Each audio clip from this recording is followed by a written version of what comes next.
जंगल में 2 दिन से लगातार तेज बारिश शुरू है। सारे पंछी अपने अपने घोंसले में बैठकर बारिश का मजा ले रहे हैं। जिन पंछियों के घोंसले पक्के हैं, उनके लिए बारिश बहुत अच्छी है, लेकिन जिनके घोंसले कमजोर और बिना छत वाले हैं, उनके लिए ये बारिश जरा भी अच्छी नहीं है। माँ, ये बारिश कितनी अच्छी होती है।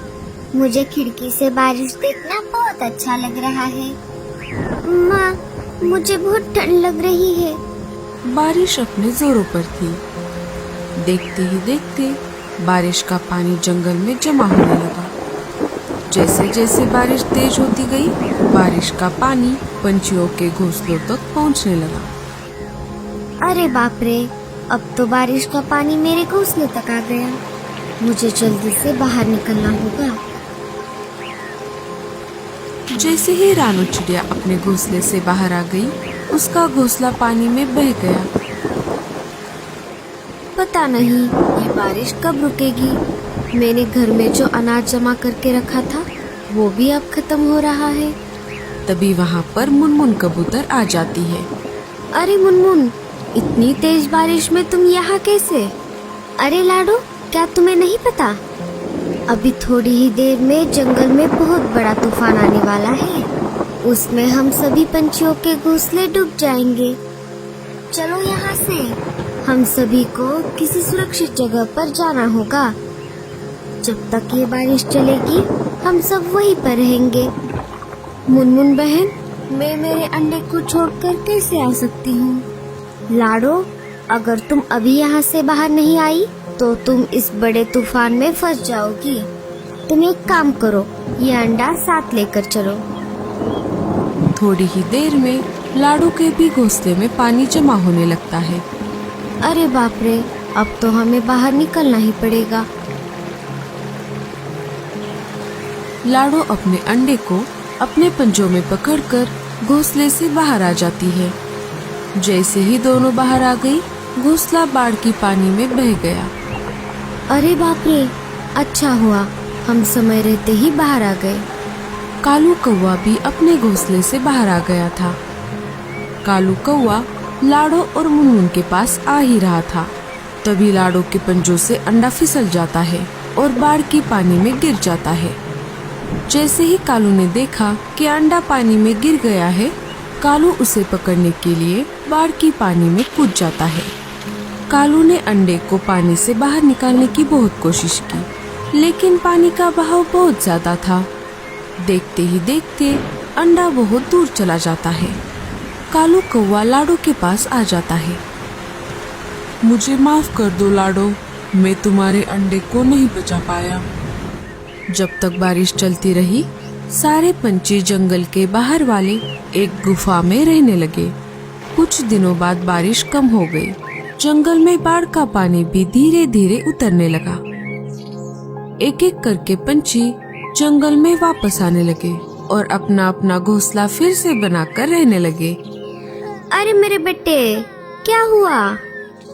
मम्मा, दूसरे जंगल से हमारे जंगल में एक नया पंछी का बच्चा हमारे साथ खेलने के लिए आता है। हम दोनों दोस्त बन गए थे, लेकिन आज उसने मेरे साथ झगड़ा किया और मुझे मारा भी।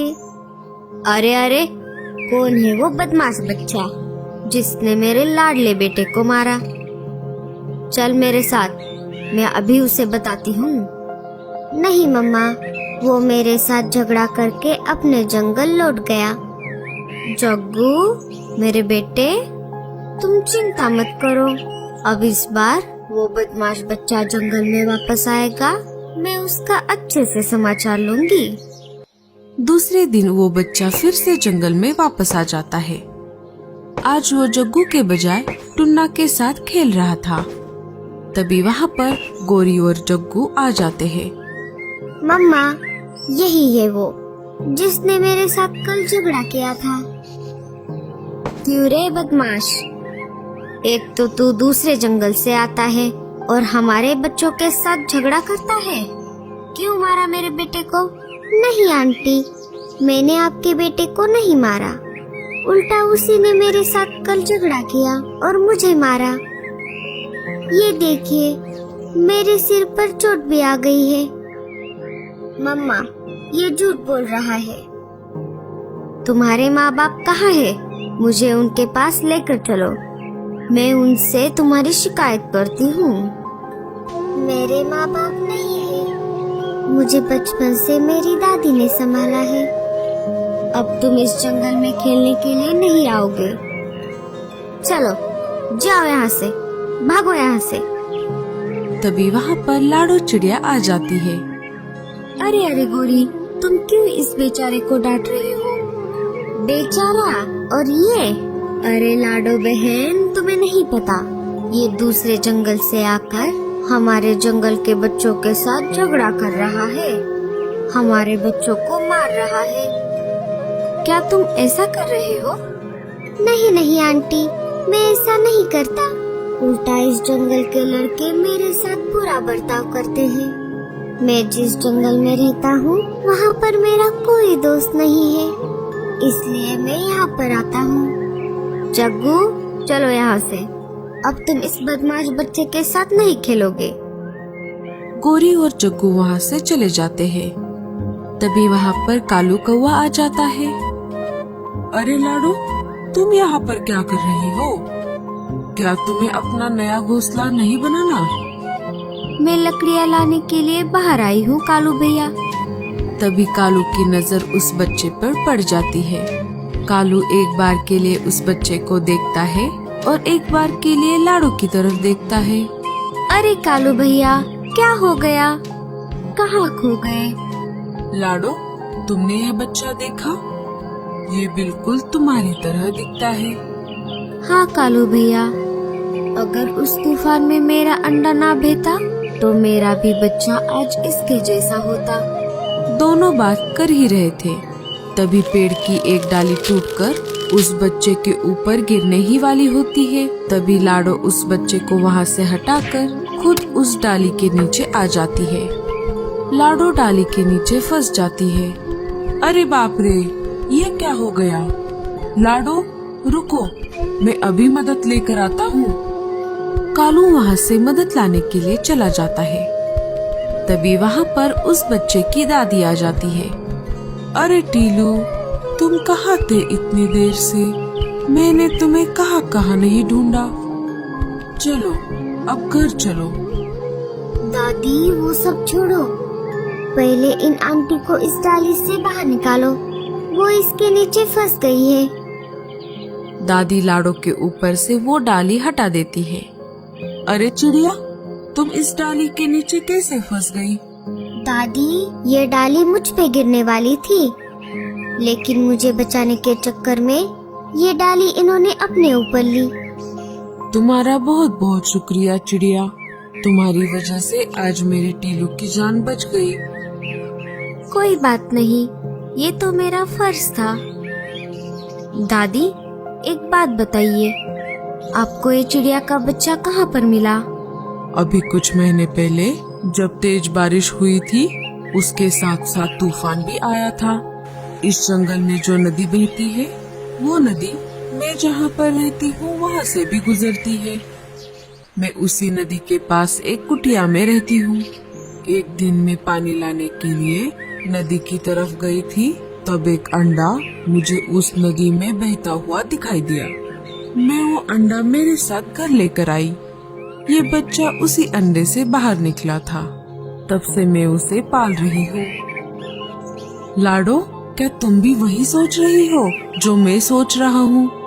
हाँ हाँ कालू भैया। कालू सारी बातें दादी को बता देता है। ये तो बहुत अच्छा हुआ, मुझे बहुत चिंता थी। मैं इस बच्चे को पूरी जिंदगी अकेले कैसे पालूंगी, क्योंकि ये एक चिड़िया का बच्चा है और मैं तो एक इंसान हूँ। दादी, आपका बहुत बहुत शुक्रिया। आपकी वजह से मुझे मेरा खोया हुआ बेटा वापस मिल गया। टीलू भी अपने माँ से मिलकर बहुत खुश हुआ था। देखा तुमने लाडो, ऊपर वाले के घर देर है लेकिन अंधेर नहीं। लेकिन लाडो, अब तुम अपना घोंसला कैसे बनाओगी? तुम तो घायल हो गई हो। कोई बात नहीं चिड़िया, मैं तुम्हारी मदद करूँगी। चिड़िया, इस शीशी में जो पानी है वो कोई मामूली पानी नहीं है। इस पानी को तुम जिस किसी भी चीज पर छिड़कोगी वो अपने आकार से 100 गुना ज्यादा बड़ा हो जाएगा। अब मैं चलती हूँ। मैं तुम सबसे मिलने के लिए दोबारा आऊंगी। दादी को टीलू को छोड़कर जाने का मन नहीं कर रहा था, लेकिन फिर भी वो दिल पर पत्थर रख के वहाँ से चली गई। लाडो उस पानी को पास वाले एक पेड़ पर लगे एक सेब पर छिड़कती है। थोड़ी ही देर में वो सेब अपने आकार से 100 गुना बड़ा हो जाता है। गूंगा मौसी उस सेब को पूरा अंदर से खा जाती है और लाडो के लिए एक अच्छा सा घर बना देती है। लाडो और टीलू उस सेब के घर में खुशी खुशी अपनी जिंदगी बिताने लगते हैं। तो दोस्तों, कैसी लगी आपको हमारी ये कहानी? हमें कमेंट्स में जरूर बताना और स्टोरी अच्छी लगे तो लाइक और शेयर जरूर कर देना।